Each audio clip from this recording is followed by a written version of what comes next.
السلام علیکم ورحمۃ اللہ وبرکاتہ۔ میں بیٹی ہوں۔ میرے دنیا میں آتے ہی بہت سے وسوسے آ کر میری ماں کو ڈراتے ہیں۔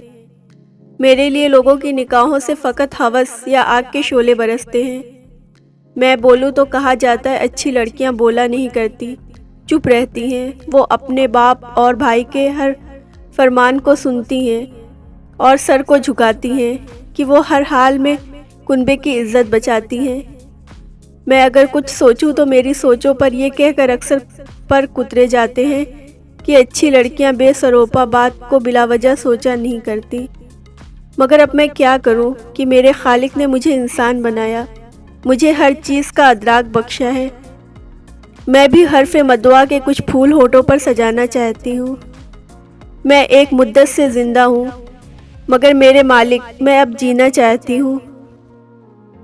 ہماری ماؤں کو کیا پتا تھا کہ ان کے بچے کہیں لاش بن کر کھڑے رہیں گے۔